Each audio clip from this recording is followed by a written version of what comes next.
Muy bienvenidos. Vamos a Apocalipsis capítulo 6. Mis queridos, pues vamos al final de la película. Qué bueno es saber que Dios nos muestra el final de la película.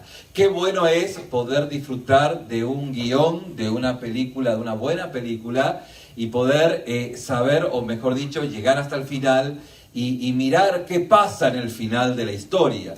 Pero claro, salvando las diferencias, esta historia que se está relatando en este contexto es la historia, la mayor historia por excelencia. Es la historia de la vida, es la historia de la humanidad, es nuestra historia.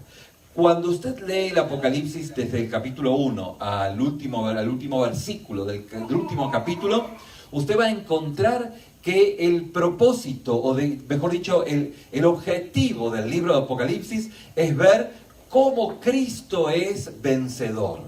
Cristo vence toda maldad. Y ese es el propósito justamente de este libro, mostrarnos cómo el Señor vence toda adversidad. Y si el Señor vence toda adversidad, ¿cómo no ha de lidiar con la adversidad que usted hoy o que estará viviendo? Esto es parte justamente de ese aliento que este libro nos está dando. Por cierto, también, mis hermanos, algo muy importante que tenemos que entender es que este libro nos coloca en una sobriedad, en una seriedad como nunca antes lo hubiésemos imaginado. Es que por alguna razón el Señor ha permitido que nosotros conociésemos el final de la historia.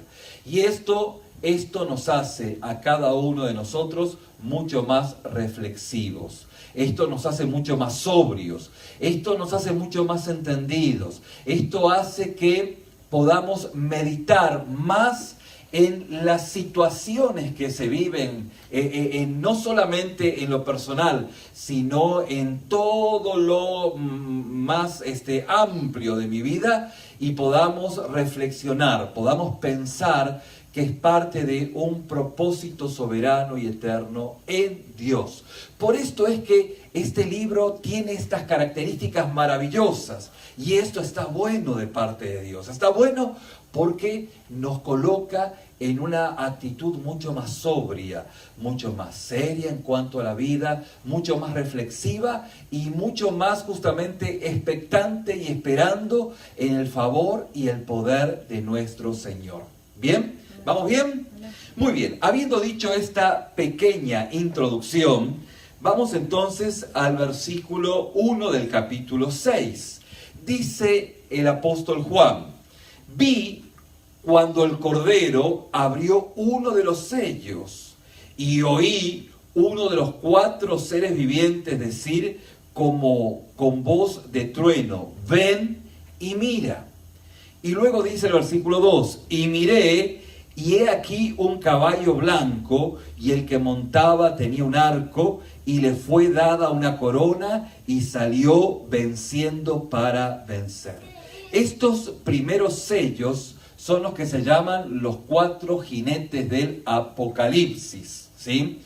Y es una historia o una trama que se va dando en la última parte de la experiencia humana, donde la calamidad y el dolor es parte de la experiencia humana. Recuerde usted que a esta altura el Señor se ha llevado a la iglesia, ¿sí? Esto es muy importante. Ahora, ¿cómo entendemos o cómo conectamos esto? Bueno, vamos a mirar un poquito para atrás, porque como dijimos veces anteriores, como no estamos acostumbrados a la lectura de este libro de revelaciones, de Apocalipsis, obviamente de la manera en la cual Dios nos va revelando el futuro, necesitamos conectarnos o volver otra vez a recordar aquellos principios que nos ayudan a ubicarnos. Bien, fíjense que el apóstol Pablo está escribiendo en la carta a los tesalonicenses, en Primera de Tesalonicenses, capítulo 4, él relata la experiencia, un misterio de parte de Dios sobre el final de los tiempos. Y fíjense que quiero volver otra vez a estos textos porque nos ayudan a recordar, a entender que en este momento la iglesia ya no está. O sea, el Señor se ha llevado a su iglesia. Dice el capítulo 4, el versículo 15, por lo cual os decimos esto en palabra del Señor, que nosotros que vivimos, que habremos quedado hasta la venida del Señor, no precederemos a los que durmieron. ¿Qué está diciendo el apóstol Pablo? El apóstol Pablo tenía la convicción de que él no iba a pasar el umbral de la muerte. Esa convicción que nos está hablando de esa urgencia, o mejor dicho, la inminencia de la venida de nuestro Señor. Pudiésemos nosotros adquirir este sentir que es parte de la experiencia cristiana, es parte de la inminencia. ¿Se acuerdan? Es como el bombero o aquel soldado de elite, de SWAT, que en este preciso momento está en algún lugar de este bendito pueblo esperando inminentemente que algo ocurra. Entonces, al momento de que algo ocurre, pues luego salen, pues ahí rapidísimo. Tanto así, como decíamos, afirmamos el tema de los bomberos, la inminencia de la urgencia de algo es parte de la experiencia que nosotros como cristianos debiésemos tener. De esta forma, pues si la urgencia, si el Señor viene, está llegando y viene, y es probable que no pasemos el día de mañana, pues las prioridades cambian, la perspectiva cambia, la madurez es diferente, toda nuestra vida se organiza en cuanto a la inminencia de que el Señor viene porque viene, ¿sí? Entonces usted dice, bueno, pero ya se retrasó 2000 años. El apóstol Pedro dice, bueno, pero en realidad poco importa si fuese pues 1000 años más. El Señor dice, pues 1000 años son como un día y un día como 1000 años. Este es un pasaje del Antiguo Testamento, del libro de los Salmos. Pero justamente la inminencia, la urgencia, es algo muy importante que nosotros debiésemos rescatar. Si por el Espíritu podemos discernir esto y esta palabra nos atraviesa, es el día de hoy en donde nuestra vida va a cambiar espiritualmente hablando. Y esto es lo que el apóstol Pablo, en su experiencia, él estaba compartiendo. O sea, estaba afirmando de que pudiese ser de que él no atravesase el umbral de la muerte, que el Señor justamente viniese antes que él partiese, como nosotros pudiésemos experimentar esta experiencia, valga la redundancia. ¿Vamos bien? Entonces, aquí el apóstol Pablo en el versículo 16 dice, porque el Señor mismo, con voz de mando, con voz de arcángel y con trompeta de Dios, descenderá del cielo y los muertos en Cristo resucitarán primero. Luego nosotros, los que vivimos, los que hayamos quedado, seremos arrebatados juntamente con ellos en las nubes para recibir al Señor en el aire, y así estaremos siempre con el Señor. Por tanto, dice el apóstol Pablo, alentaos los unos a los otros. Fíjense que esto era parte de una convicción, debiese ser una convicción en nuestra experiencia personal de fe, de nuestra justamente relación personal con nuestro Señor. Bien, entonces, en este contexto vemos justamente esta realidad que el Señor, pues Él con voz de trompeta llamará a su pueblo, ¿sí? El apóstol Pablo también dice, escribiendo estrictamente, exactamente lo mismo a la iglesia en Corinto, en el capítulo 15, en el verso 51, dice, he aquí os digo un misterio. Esto es un misterio. No todos dormiremos, pero todos seremos transformados en un momento, en un abrir y cerrar de ojos, a la final de la trompeta, a la final trompeta, porque se tocará trompeta y los muertos serán resucitados incorruptibles y nosotros seremos transformados. ¿Se acuerdan ustedes que en Apocalipsis capítulo 4, versículo 1, la palabra de Dios nos dice, Juan nos dice, vamos a Apocalipsis capítulo 4, versículo 1, y Juan nos dice que el Señor con voz de trompeta le dice en el versículo 1, ¿se acuerdan que la palabra que era énfasis era después de esto miré, ¿sí? Y aquí una puerta abierta, y después de esto, la palabra en griego es metatauta, ¿no? Pero dice, después de esto miré, y aquí una puerta abierta en el cielo, y la primera voz que oí, como de trompeta. Es la voz del Señor, y esto es lo que nosotros entendemos, que el Señor, con voz justamente potente, pues nos llamará, ¿sí? Y aquellos que estemos en la inminencia, o sea, el Señor puede llegar esta noche, pudiera llegar la próxima hora, pudiera llegar, y esto es lo que debiésemos vivir todo el resto de nuestra bendita vida. ¿Cómo la ven? Esto es muy importante, porque si usted, ¿sí?, entiende esta verdad, usted no se pierde una reunión. Si usted entiende esta verdad, pues la urgencia de predicar la palabra y el evangelio y de vivir en santidad es algo imperiosamente prioritario para su vida. Si usted dice, no, camarón que se duerme, no lo dice la Biblia, pero por eso la palabra dice, despiértate tú que duermes y te alumbrará Cristo. ¿Qué quiere decir la palabra? Que tenés que vivir, que debe vivir en la inminencia, en la necesidad, en la urgencia de que el Señor viene pronto. Y así, mis hermanos, vivía el apóstol Pablo. Y cada uno de aquellos cristianos maduros en la fe. Usted dice, ¿por qué tanto esfuerzo? ¿Por qué tanto sacrificio? ¿Por qué tanta entrega? ¿Por qué tanta santidad? ¿Por qué tanta devoción? ¿Por qué tanta compasión? ¿Por qué tanto amor? Porque el Señor viene pronto. ¿Vamos bien? Y esto es muy importante. Y esto vemos que cuando esto no es entendido, o mejor dicho, no es procesado en nuestro espíritu, nosotros perdemos el tiempo en quién sabe cuántas cosas porque no entendemos este principio tan básico y tan sencillo.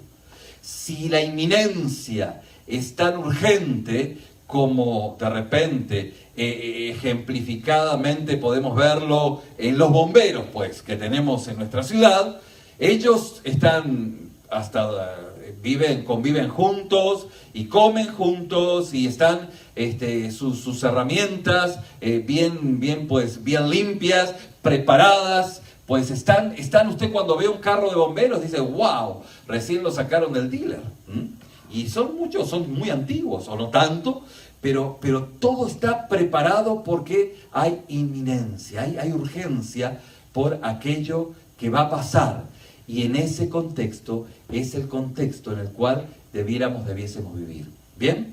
¿Vamos bien hasta acá? Muy bien. Entonces, justamente lo que el apóstol Juan nos dice que el Señor con voz potente, y el apóstol Pablo también nos dice, bueno, pues, si esto ocurre en este mismísimo momento, lo que va a pasar, lo que va a ocurrir, es que los muertos, pues de una forma milagrosa, que nosotros, como dice el apóstol Pablo, es un misterio. La diferencia de algo que se puede resolver, un problema que se puede resolver, ya deja de ser misterio. Pero esto es un misterio. ¿Cómo será? No sé. Pero lo que ocurrirá es que los cuerpos se levantarán del polvo de la tierra. Y alguien dice, bueno, ¿y qué ocurre si han cremado el cuerpo? El Señor tiene la capacidad para encontrar el último pedacito de cada persona. No hay problema con ese tema, con ese asunto. El punto es que pues ocurrirá esto. Esto es lo que nos dice el apóstol Pablo. No estoy argumentando otra cosa que el apóstol Pablo dice. Y se levantarán y luego nosotros, quienes estaremos, que no habremos pasado el umbral, pues el Señor nos llevará. Esto es el arrebatamiento. Y entonces nosotros nos preguntamos, ¿se acuerdan que nos preguntamos en un momento, qué pasa con aquellos que actualmente mueren? ¿Qué pasa? ¿Dónde están los que mueren en la actualidad? Bueno, para esto vamos al Evangelio de Lucas, capítulo 23, y vamos al versículo 42, porque esto es una pregunta que pudiésemos hacer. ¿Qué pasa con aquellos que mueren hoy? Entonces, dice el versículo 42 del capítulo 23, y dijo a Jesús, aquel que estaba, pues aquel ladrón que estaba con Jesús siendo crucificado en la cruz del Calvario, uno a su derecha y otro a su izquierda. Y dijo a Jesús uno de ellos, acuérdate de mí cuando vengas en tu reino. ¿Y qué es lo que Jesús le contesta? Entonces Jesús le dijo, de cierto te digo que hoy estarás conmigo en el paraíso.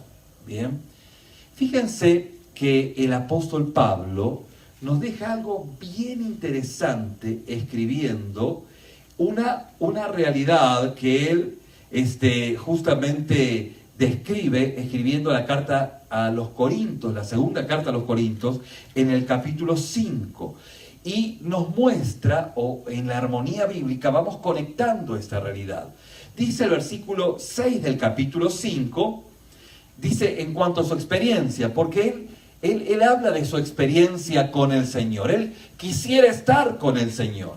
Él disfrutó tanto de la presencia de Dios que dice, yo quisiera estar ya con el Señor.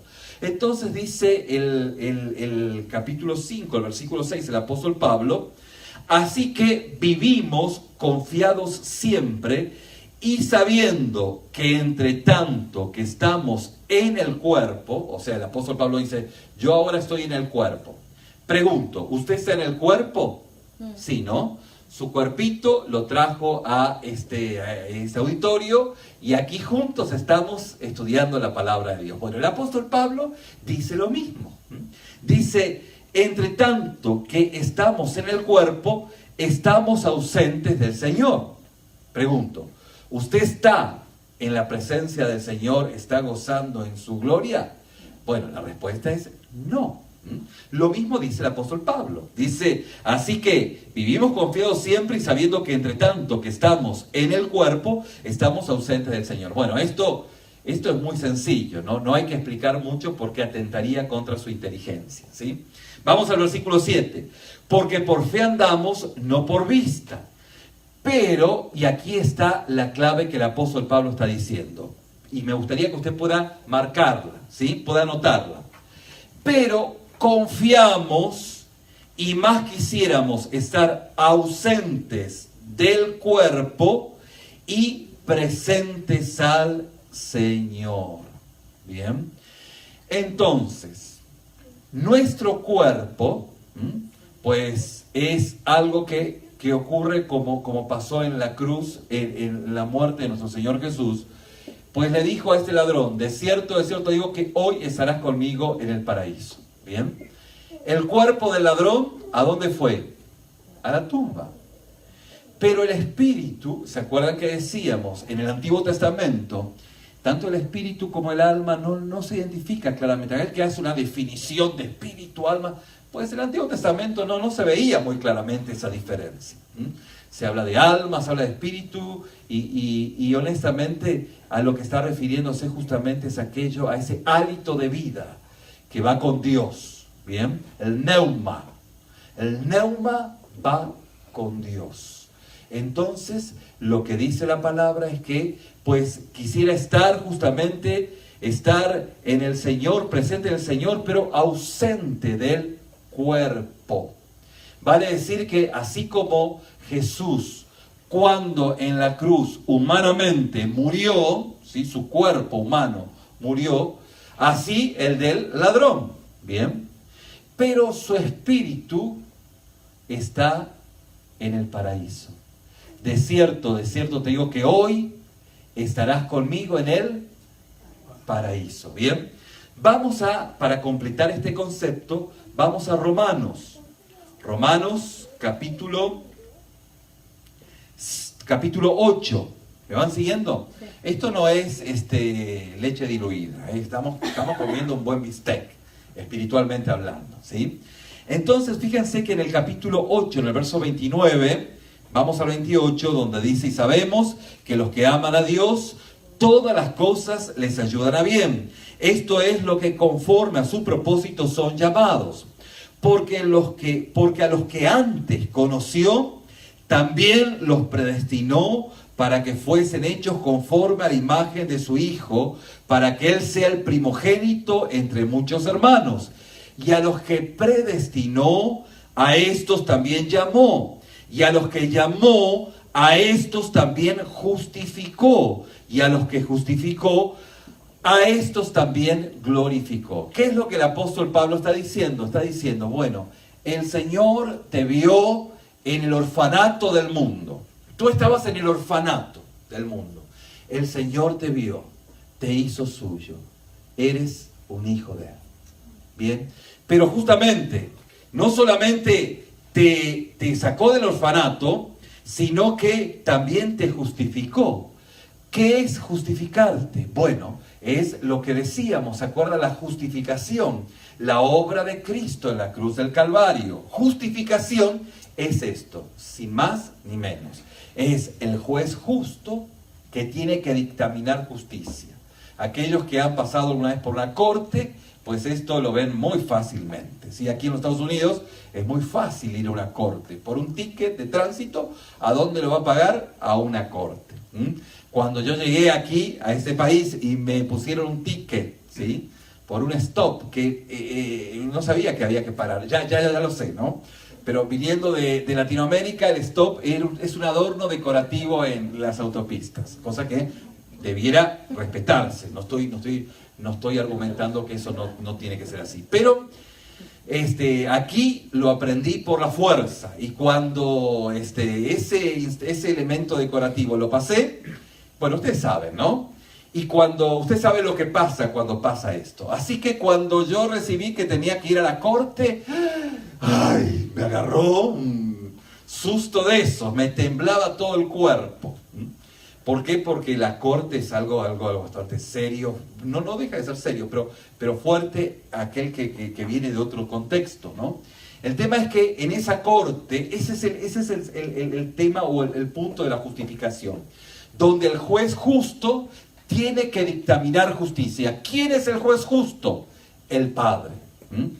¿Quién es el fiscal? Ese fiscal que está ahí, que para colmo me habían dicho que si no aparecía ese agente, yo me iba a librar del ticket. ¿Qué cree que pasó? Estaba, ¿sí?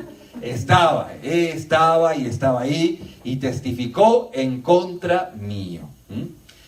Y sí, lo pagué. No me sirvió ser pastor, no me sirvió ser nada, no, lo pagué, lo tuve que pagar.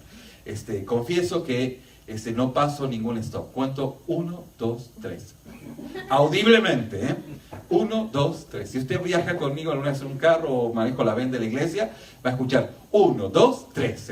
El pastor que está haciendo le está contando porque el juez dictamina justicia. En este caso, el fiscal es el diablo. El diablo, pues, es el que condena, el que está acusando, el acusador de los hermanos. Bueno, el reo, usted sabe quién es, ¿no es cierto? El reo es usted y soy yo, ¿sí? Entonces, el acusador, el fiscal, dice: Josecito tiene este prontuario, este récord, que está increíblemente desastroso. El juez tiene que dictaminar justicia. ¿Es justo el juez? Claro que es justo. Pero resulta de que aquel reo, que es usted, que soy yo, tiene un abogado. ¿Quién es el abogado? Jesús. Jesús es nuestro abogado. Entonces viene el fiscal y dice: pues lo que dice y tiene su razón. No es una palomita blanca este personaje, o sea, yo. No es una persona, no es una palomita blanca. Entonces resulta de que pues yo le he confesado toda mi vida a mi abogado. Le he entregado mi vida a mi abogado, ¿no? Y el abogado pues dice, bueno, sí es cierto. Todo lo que dice ahí acá es cierto. Pero el abogado dice, yo he pagado un precio. He muerto en la cruz del Calvario. He derramado mi sangre por los errores, los tickets, ¿sí? Entiendan que no son tickets, los pecados de este reo. El juez, como es un juez justo, dictamina sentencia favorable a mi favor. ¿Por qué a mi favor? ¿Porque soy bueno? La respuesta es no. Porque entre el reo que soy yo y el Padre que es justo, se antepone la sangre de Cristo. La obra de Cristo, el sacrificio de Cristo es totalmente, pues, soberano y totalmente capaz para poder perdonarme aquel pecado, aquellos pecados. ¿Vamos bien? Esto es la justificación. Somos justificados por Cristo, porque a veces decimos, somos justificados, ¿y qué quiere decir? ¿Quién sabe? Bueno, ya sabemos, cuando decimos somos justificados por Cristo, estamos refiriéndonos a este principio tan sencillo y profundo a la vez. Y el apóstol Pablo dice, pues nos sacó del orfanato del mundo. Qué bueno que nos haya mirado, ¿sí o no? Qué bueno. ¿Sí? Y luego también nos justificó. Y a los que justificó, a estos también glorificó. ¿Qué es la glorificación? Es estar en su presencia. Pero parte de la glorificación es tener un cuerpo glorificado. Entonces, mi querido, cuando usted cierre sus ojos aquí, de cierto te digo que hoy estarás conmigo, ¿en dónde? En el paraíso. No le quepa lugar a duda si usted ha recibido a Jesús como su único y suficiente Salvador. Pero, usted tiene la inminencia de que el Señor viene pronto. Amén. Maranata, ven Señor. Mire, yo sé que ahora usted dice amén, ¿no? Pero debiésemos procesar esa palabra para que de acá a un año diríamos al Señor, amén, porque lo creo, porque lo vivo, ¿sí? Es que la urgencia, la inminencia es tanto que puede ser el minuto que viene. Mis hermanos, esa es la experiencia que debiésemos vivir. Pero lo cierto es que usted dice, bueno, es probable que el Señor venga, ¿sí? Y así usted vive toda la vida. Pero ¿qué ocurre? Ocurre que usted se va a la presencia del Señor, ¿sí? Y no es de la generación, no somos de esa generación. Pero nuestro cuerpo va al polvo, ¿sí? O al crematorio, donde quiera ir, ahí está, ¿sí? Donde usted lo ponga en su testamento, no hay conflicto, tanto con un crematorio como en tierra. No hay problema. El Señor es soberano para poder encontrarnos donde sea, de las cenizas. El Señor nos levanta. Amén. Y de esta manera, nosotros, pues, justamente en la perspectiva del apóstol Pablo, nosotros estamos esperando. Pero en caso de que el Señor, pues, no lo veamos, de manera, o sea, no, o mejor dicho, pasemos el umbral de la muerte y no estemos en vida cuando el Señor venga y nuestro cuerpo esté justamente en el polvo, en la tierra, la palabra de Dios dice que Dios nos va a dar un cuerpo glorificado. Jesús es el mejor ejemplo. Un cuerpo que es un cuerpo que no se enferma, un cuerpo atemporal, un cuerpo que justamente no tiene más dolencias, más enfermedades. Es el cuerpo glorificado. Cristo es la primicia. Entonces, la glorificación, a estos también glorificó, tiene que ver con estos dos propósitos. El propósito justamente que nos vamos a su presencia, pero lo que dice el apóstol Pablo, que al momento que el Señor venga, el Señor va a darnos ese cuerpo. Nuestro espíritu se va a unir con ese cuerpo glorificado. Pero no hay problema si todavía no lo tenemos y usted mañana se va a la presencia del Señor. Yo no me haría mucho problema. Lo importante es estar con el Señor. Amén. Pero en este contexto, en esta armonía bíblica, es donde nosotros podemos entender claramente lo que la palabra de Dios nos está diciendo. ¿Se entendió? Sí. ¿Fue sencillo? ¿Sí? Porque fíjense que hay gente que lo pone tan complicado y uno dice, wow, qué sabiduría. Y no, más que sabiduría, es algo que lo hizo muy complicado, ¿sí? Y la palabra en ese sentido es muy sencilla, nos muestra claramente. Entonces, ¿qué pasa cuando usted se parte de este mundo como hijo de Dios? Se va a la presencia de Dios, se va al paraíso. De cierto te digo que hoy estarás conmigo en el paraíso. Y cuando venga el Señor, pues el Señor nos va a dar ese cuerpo glorificado y nuestro espíritu va a tener ese cuerpo glorificado. Aquellos quienes estemos o estén con vida, pues van a pasar en ese cuerpo justamente que el Señor le va a dar, pero en vida a la presencia del Señor. No, pues pasarán el umbral de la muerte. Esto es lo que la palabra de Dios nos va diciendo. ¿Bien? ¿Vamos bien hasta acá? Muy bien. ¿Cuándo ocurre esto? Esto ocurre en Apocalipsis capítulo 4. Vamos a Apocalipsis capítulo 4. ¿Sí? Esto ocurre acá. Ya la iglesia se fue. Ya usted no está. ¿Sí? Si usted es un hijo de Dios. Y fíjense que justamente el ministerio del Espíritu Santo es el Espíritu quien convence de pecado, de juicio a las personas. Ya no va a estar tampoco. Pero ante la evidencia de tan grande trastorno que pasará en este mundo, mucha gente pues empezará a buscar a Dios.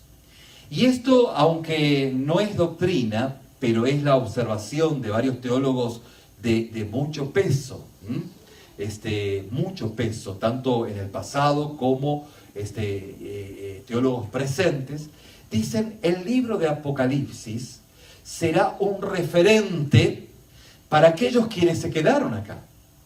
Para los que se quedaron van a decir, ¡ay caray!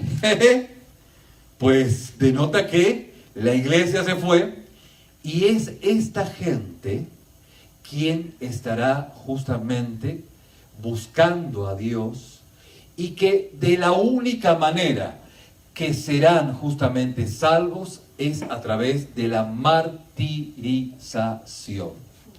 Alguno puede decir, bueno, si esto es así, entonces ni para qué buscar a Dios ahora, ni para qué buscar a Dios, porque cuando la iglesia se vaya voy a tener la oportunidad de poder buscarlo y poder, ¿me explico? Pero fíjense que hay un pasaje que es muy inquietante.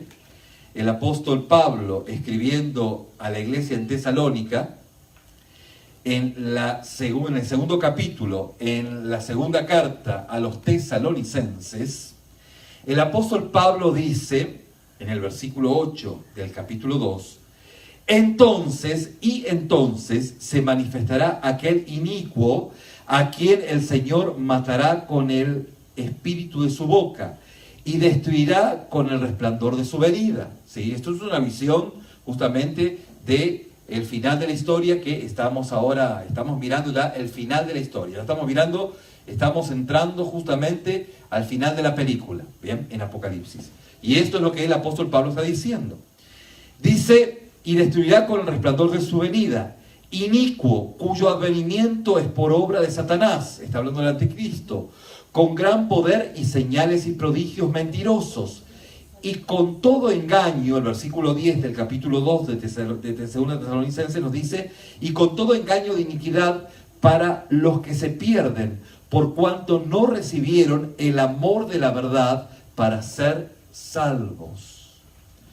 Mi estimado, mi estimada, si usted dice, no, yo me voy a esperar a que se vaya a la iglesia, que pase todo esto, y ahí voy a creer, sí, realmente esto pasa.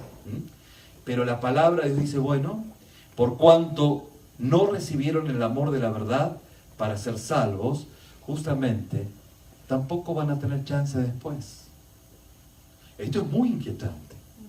Si usted no ha recibido, no se ha encontrado con el Señor ahora por la vía fácil, ¿sí?, es bastante inquietante ver que el engaño de ese momento, de la tragedia del final de los tiempos, pudiese también estar alejándolo del encuentro con Dios. Pudiera ser que sí, pudiera ser que no. Esto es una inquietud de vuestro pastor. Yo me inquieta esto, porque escuché que algún lector de Apocalipsis dice, bueno, pero si puedo ser salvo después, cuando vea todo esto, tranquilo, puede que no. O sea, es bueno que puedas tener la oportunidad de irte con la iglesia, de encontrarte con Cristo a través de la martirización, porque tal vez no te animes a ser martirizado. O sea, hay muchas cosas que se plantean sobre la especulación de poder decir, bueno, yo lo dejo para más adelante. Lo que tienes a tu mano es necesario que lo hagas hoy. ¿Bien? ¿Vamos bien hasta acá? Entonces, en ese contexto, la iglesia ya no está. ¿Sí? La iglesia no está y se viene el final. Ya se viene el final. Los sellos empiezan a abrirse. El primer sello es justamente el advenimiento del primer jinete del Apocalipsis, al cual viene en un caballo blanco. Ya vamos a ver un poquito más los detalles de este personaje, a lo cual la palabra nos muestra que es el anticristo. Alguien que dice que le fue dado una corona y salió venciendo para vencer, y que tenía un arco, ¿sí?, una capacidad para poder vencer, pero sin ningún tipo de, digamos, instrumento bélico. Un gran político, una persona que aparentemente, pues, traía, como vamos a mirar un poquito más adelante, va a traer en 3 años y medio cierta paz de esta gran tribulación, y luego empezará la tragedia. Este tiempo que el Señor acorta, porque si no, pudiese pasar nadie. Entonces, pues el primer caballo, que es justamente el primer sello, recuerden ustedes, hay 7 sellos. ¿Cuántos sellos hay? 7. ¿Sí? Los primeros, o sea, 6 sellos se refieren a aquellas, digamos, justamente situaciones que se van a dar de calamidad. El séptimo sello se refiere a 7 trompetas. Las calamidades son mayores, las 7 trompetas. Y en realidad son 6 trompetas. Porque la séptima son las 7, déjenme ver, las 7,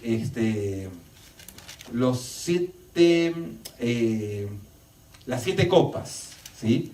Las 7 copas, que esas 7 copas estarán, pues, trayendo la mayor calamidad a la humanidad. Vamos a ver cómo la justicia de Dios se va desarrollando, y vamos a ver también cómo por más instancias de dificultad que haya, la gente no se va a arrepentir, la gente no va a cambiar su forma de vida.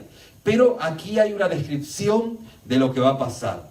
Entonces, el versículo 3 nos dice: cuando abrió el segundo sello, oí al segundo ser viviente que decía: ven y mira.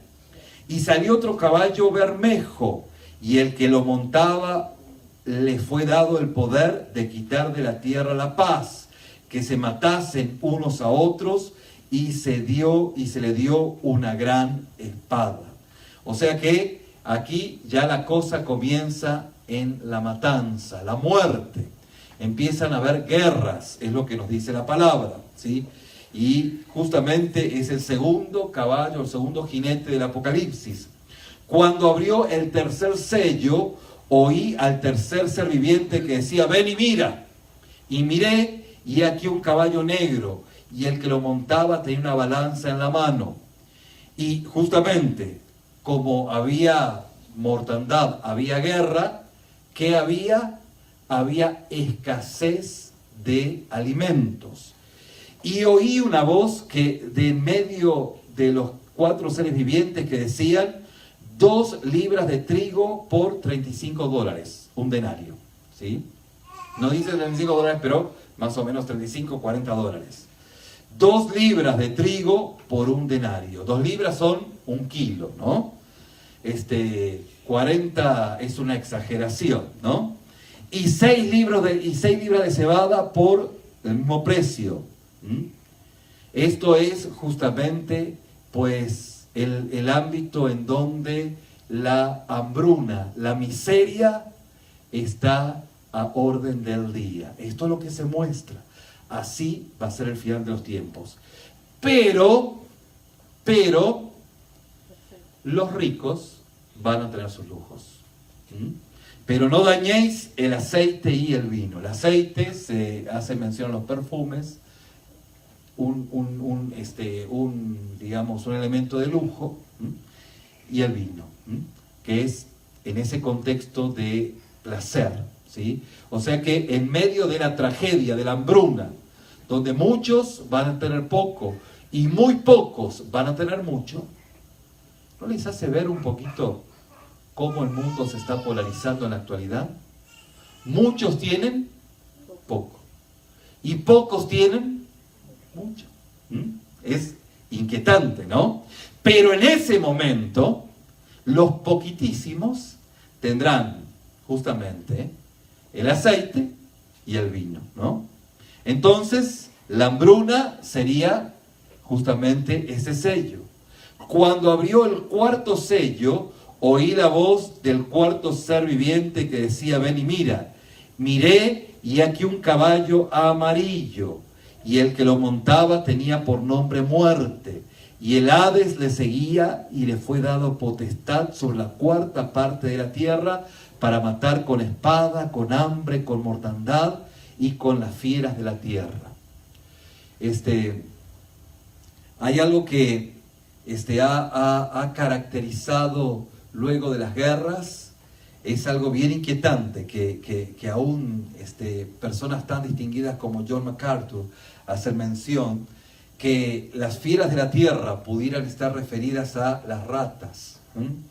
Y cuando usted dice, bueno, hace sentido, porque con tanta mortandad, con tanta, o sea, putrefacción, y usted sabe que esto es parte justamente de una cadena de enfermedades que, bueno, hace muchos años atrás generaron pestes, ¿no? Y esto es el contexto. Fíjense que no es nada augurioso esta situación. Cuando abrió el 5º sello, vi bajo el altar las almas de los que habían sido muertos por causa de la palabra de Dios y por el testimonio que tenían. ¿A quién se está refiriendo? Bueno, esto lo vamos a ver en el capítulo 7, a los 144.000. ¿Quiénes son los 144.000? Son parte del pueblo de Israel. Fíjense qué notable, luego lo vamos a ver en el capítulo 7, pero la tribu que no aparece es la tribu de Dan, ¿sí? Y luego vamos a ver en Génesis capítulo 49 cómo podemos, digamos, vislumbrar de una manera muy inquietante que el anticristo pudiese venir de la tribu de Dan, ¿sí? Pero esto lo vamos a dejar un poquito más adelante, ¿bien? Entonces, cuando abrió el 5º sello, vi bajo el altar las almas de los que habían sido muertos por causa de la palabra de Dios y por el testimonio que tenían, ¿sí? Aquí está refiriéndose porque la iglesia ya no está, ¿sí? Y clamaban a gran voz diciendo: ¿Hasta cuándo, Señor santo y verdadero, no juzgas y vengas nuestra sangre en los que moran en la tierra? O sea, Señor, ¿hasta cuándo? ¿Sí? Y se les dieron vestiduras blancas y se les dijo que descansen todavía un poco de tiempo hasta que se complete el número de sus consiervos y sus hermanos que también habían de ser muertos con ellos. ¿Sí? O sea que está refiriéndose justamente a este número tan inquietante de una cantidad de mártires que el Señor justamente les está diciendo, bueno, ¿hasta cuándo, Señor? ¿Hasta cuándo? Bueno, hasta cuando yo lo diga, ¿no? Entonces, vamos al versículo 11, ¿no? Vamos al 12.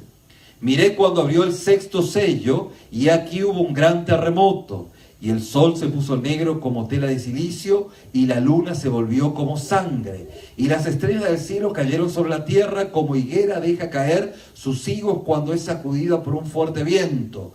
Y el cielo se desvaneció como un pergamino que se enrolla, y todo monte y toda isla se removió de su lugar. Y los reyes de la tierra, y los grandes, los ricos, y los capitanes, y los artistas, y todos, ¿no? Y los poderosos, y todos siervos y todos libres, se escondieron en las cuevas y entre las peñas de los montes. O sea que esto le cayó para todos, ¿sí? Fíjense como cuando hay una inclemencia de un huracán, de algo fuerte, pues hasta el más rico que vive en una mansión, como hasta el más humilde que vive abajo de un puente, pues a todos nos pega por igual, ¿sí? Esto es lo que está pasando. Aquí lo que la palabra está describiendo es que este sello va abriendo inclemencias en la naturaleza. Y decían a los montes y a las peñas, caed sobre nosotros y escondednos del rostro de aquel que está sentado sobre el trono y de la ira del Cordero, porque el gran día de su ira ha llegado. ¿Y quién podrá sostenerse en pie? Y queriendo morirse no se muere. O sea, que la vas a vivir, la vas a vivir. Eso es algo, o sea, usted no, me estoy refiriendo a aquel que tal vez puede escuchar esta enseñanza y decir, no, esto causa espanto, hermano, ¿sí? Esto causa, es terrible. Para aquel que no tiene a Cristo dice, ¿sí? Resulta que había un pensador, ¿sí? Un pensador muy reconocido en el ámbito científico, Pascal se llama él. Aquellos estudiantes pueden googlearlo, o si no, ya han estudiado las teorías de Pascal. Pascal era un cristiano, y Pascal un día se presentó ante ateos. Entonces él le dice, bueno, miren, vamos a hacer una cosa. Si ustedes justamente me dicen que Dios no existe, y yo les digo que existe, pero resulta ser de que Dios no existe como ustedes dicen, pues no hay problema, porque honestamente yo viví confiado, viví esperando en Dios, en esperanza, viví una vida pacífica con el cuidado del Dios que ustedes dicen que no existe, del Dios que ha de pues juzgar a esa tierra. ¿Me siguen hasta acá? Ese es el planteo, ¿no? Así que no hay problema. O sea, yo no tengo problema si Dios no existe. Pero ¿qué ocurre si Dios existe y ustedes están equivocados? Ustedes están en un gravísimo problema. Por eso, mis queridos amigos, les decía, quién sabe quién, es mucho mejor creer en Dios y en su palabra. Era una manera de hacer apologética, ¿no? De poder refutar las contradicciones de aquellos quienes son ateos o son agnósticos, donde dicen que no tengo suficiente prueba para creer o no creer en Dios. Entonces fíjense cómo esto pudiese generar cierto margen de inquietud, de espanto. ¿Y si es cierto? ¿Y si el Señor justamente ha de cumplir su palabra? ¿Sí? Por eso es que es mejor ser parte de la iglesia y que el Señor nos lleve a poder esperar toda esta calamidad. ¿Cómo la ve? ¿no? Yo, por cierto, estoy muy agradecido al Señor de ser de aquellos quienes han sido redimidos por su sangre. Y esto tiene que ser un bálsamo para nuestra vida. Señor, te doy gracias porque esto no lo voy a pasar. Soy parte de tu iglesia, soy la novia de Cristo. Y tú no me vas a permitir pasar esto. ¿Por qué? Porque tu sangre me ha redimido y has pagado el precio. Ahora, justamente, como ya el ministerio del Espíritu Santo no está, esta gente, estos 144,000, pues es aquellos quienes a través del martirio han de experimentar pues la gracia de Dios. ¿Vamos bien? Muy bien. Entonces el capítulo 7 nos habla acerca de pues algo que ocurre, ¿sí? Esto es antes de la séptima trompeta. Pues es el contenido, es la parte. Pues fíjense que tanto en las enseñanzas del Señor Jesús, el Señor Jesús nos muestra principios, conceptos, y luego los rellena con el fundamento. ¿Se acuerdan cuando les habló acerca de las parábolas y luego le explicó a los discípulos el propósito de las parábolas? Bueno, lo mismo ocurre en este patrón, ¿bien? En esta manera. Entonces el versículo 1 del capítulo 7 dice: después de esto vi a 4 ángeles en pie sobre los 4 ángulos de la tierra, que detenían los 4 vientos de la tierra, para que no soplase viento alguno sobre la tierra, ni sobre el mar, ni sobre ningún árbol. Bien, quiero hacer aquí un pequeño paréntesis, porque quisiera que usted luego en su casa pueda volver a leer otra vez el versículo, del versículo 12 hasta el final del versículo 17, porque hoy por razón de tiempo no lo logramos detenernos, pero fíjense que la manera en la cual van a ocurrir estas instancias de tanto debacle natural son extremadamente inquietantes, muy inquietantes. Realmente va a ocurrir cosas muy, muy fuertes. Fíjense que nomás cuando hay una explosión grande o cuando hay una guerra, el sol se oscurece a consecuencia de tanto carbono y tantas cosas. O sea que pudiese encontrar explicaciones científicas y aún también racionales de todo lo que está refiriéndose a las inclemencias. Pero obviamente que el apóstol Juan lo está describiendo con el lenguaje que él tiene, ¿sí? Está describiendo una lluvia de fuego, dice como higos que son, ¿cómo? Una higuera que se sacude y caen, y dice, wow, así cae el fuego, ¿sí? Aquí en Arizona hay un cráter que es inmenso, no sé cuántos lo han visto, y uno dice, qué increíble, qué cosa más fuerte. Imagínense que de estas inclemencias está hablando el Señor a través de el apóstol Juan. Bien, así que usted pueda luego reflexionar sobre esto y decir, wow, qué increíble, ¿sí? Y el cielo se desvaneció como un pergamino, ¿sí? O sea que todo esto que aún se está prediciendo del calentamiento global y todas estas cosas que pudiesen ocurrir, uno dice, no está ajeno a lo que Juan estaba viendo. O sea, tal vez podemos vislumbrar de una forma muy inquietante lo que va a pasar cuando pase lo que tenga que pasar. ¿Bien? ¿Vamos bien? Muy bien, volvamos entonces al versículo 2 del capítulo 7. Vi también otro ángel que subía de donde sale el sol y tenía el sello del Dios vivo, y clamó a gran voz a los 4 ángeles a quien se les había dado el poder de hacer daño a la tierra y al mar, diciendo: no hagáis daño a la tierra ni al mar ni a los árboles, hasta que hayamos sellado en su frente a los siervos de nuestro Dios.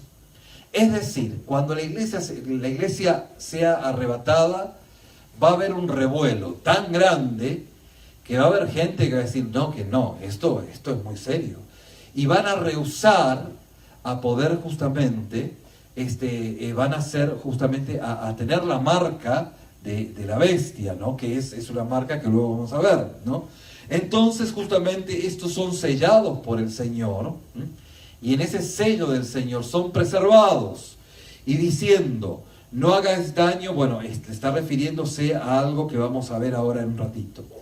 Y oí el número de sellados, 144.000 sellados de todas las tribus de los hijos de Israel. Bien, entonces ahí está refiriéndose, hace mención de cada uno de ellos. Si usted mira atentamente, se va a dar cuenta que falta la tribu de Dan, que fue lo que dijimos anteriormente.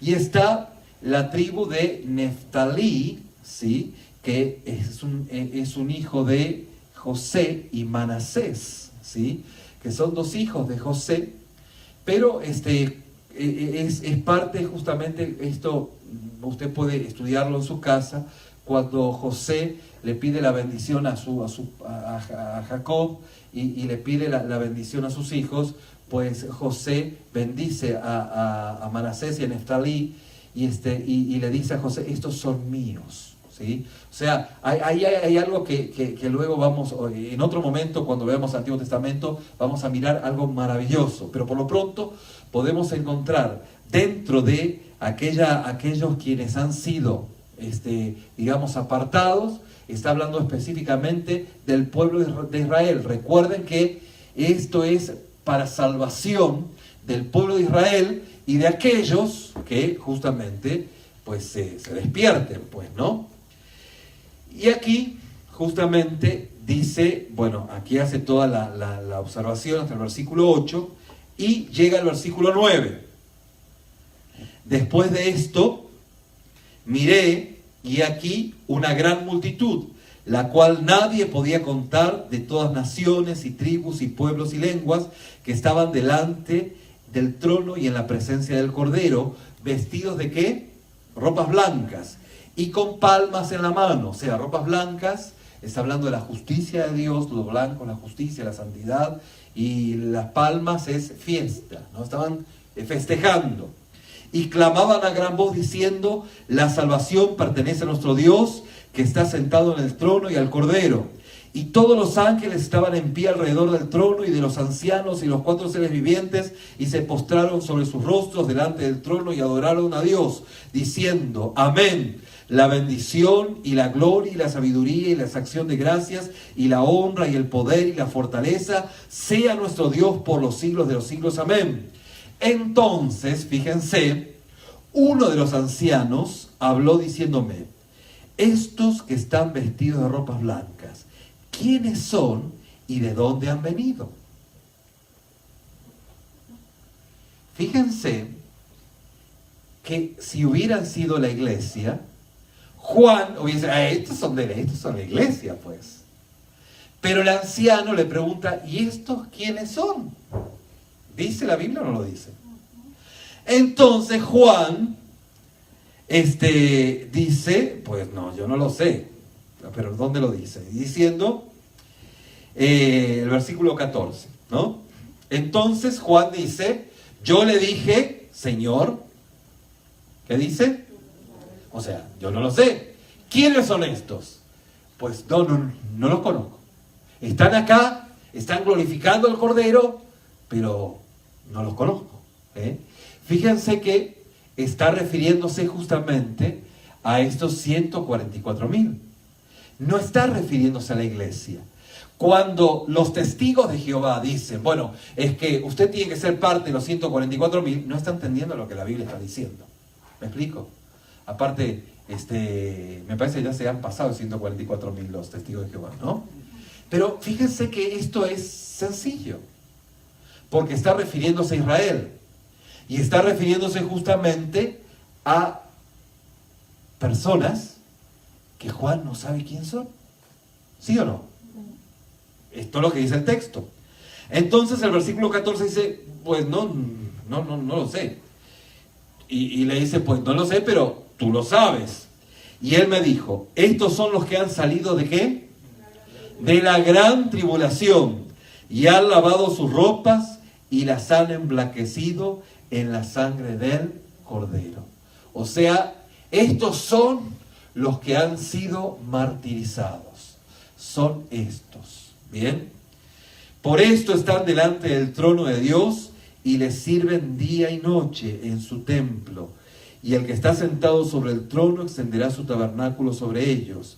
Ya no tendrán hambre ni sed, y el sol no caerá más sobre ellos, ni calor alguno, porque el Cordero que está en medio del trono los pastoreará y los guiará a la fuente de agua de vida, y Dios enjugará toda lágrima de los ojos de ellos. Vale decir que tendrán un servicio al Señor, tal vez no como la iglesia, pero al final del día lo importante es estar con el Señor, ¿no? O sea, nos habla de que van a tener un servicio, tal vez sean los sugieres, no son aquellos quienes gobernarán con Cristo siendo la iglesia, pero la verdad que a esa altura lo importante es que están en la presencia de Dios, ¿no es cierto? ¿Sí? Pero por cierto, mi querido, es bueno que usted sea parte de la iglesia, que no se espere a ser aquellos quienes sean parte de estos 144.000, porque es muy inquietante lo que pudiese pasar. ¿Vamos bien hasta acá? Muy bien, llegamos al capítulo 8, y aquí viene, o sea, si todo esto es fuerte, se viene lo peor. Y cuando abrió el séptimo sello, se hizo silencio en el cielo como media hora, ¿sí? Está refiriéndose a un silencio previo a la tormenta. Nosotros quienes estamos muy habituados a los tornados o a los huracanes, vieron que cuando está por venir, hay un silencio, ¿sí? Un silencio, o sea, ¿y esto qué onda, no? A mí me pasó con el huracán Ike, que tuve que vivirlo aquí. Me quedé en mi apartamento mirando las noticias y empecé a mirar los reportes de las millas por hora que venía el huracán. En mi cabeza empecé a sacar números y el que estaba muy tranquilo esperando el huracán, mirando en el sofá, agarró, levantó su familia y salió corriendo, ¿no? Porque me di cuenta que, o sea, los números, yo vengo de una ciudad, nací en una ciudad patagónica donde hay mucho viento, y había mucho viento, las construcciones eran sólidas de material seco, y había mucho viento, y cuando habían hasta 100 millas por hora, era un infierno. Y cuando escuché que superaban las 150, 180 millas por hora, dije, no hombre, esto va a estar increíble. Así que, como buen conocedor del viento, agarré, levanté mi familia y salimos para el norte. Entonces, pero hay un silencio. Y aquí vamos a quedarnos porque si no, yo estoy muy emocionado. Y luego vamos a ver que viene el séptimo sello. Y vi a los 7 ángeles que estaban en pie ante Dios y se les dio 7 trompetas. El séptimo sello son 7 trompetas.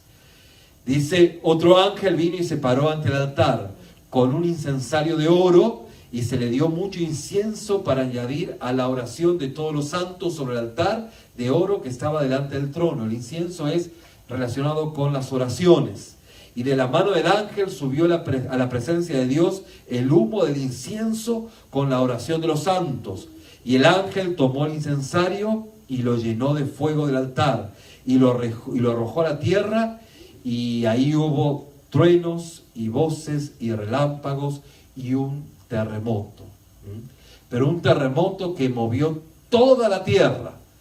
Aquí ya empieza de lo malo lo peor. Recuerden que estamos contando el final de la historia, ¿sí? Vamos a terminar aquí, vamos a orar. Señor, te damos gracias porque podemos mirar el final de la historia. Podemos, Señor, darte gracias porque no vamos a llegar ahí. Porque vamos a estar siendo protegidos en ti, en tu presencia, en tu gloria. Pero te damos gracias, Señor, porque tú vas a hacer justicia sobre este mundo.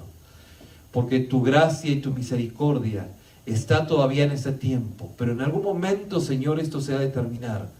Y Padre, tú nos muestras el final de la historia para mostrarnos cómo finalizará, pero ver y mostrarnos cómo tú has de salir vencedor por encima de la maldad Y también, Señor, para poder ser serios y sobrios en esta vida, teniendo esta percepción del final, entendiendo tu cuidado y tu misericordia sobre nosotros. Padre, como iglesia queremos agradecerte por esta redención que tú nos has tenido. Gracias, Señor, por ello. En el nombre de Jesús. Amén.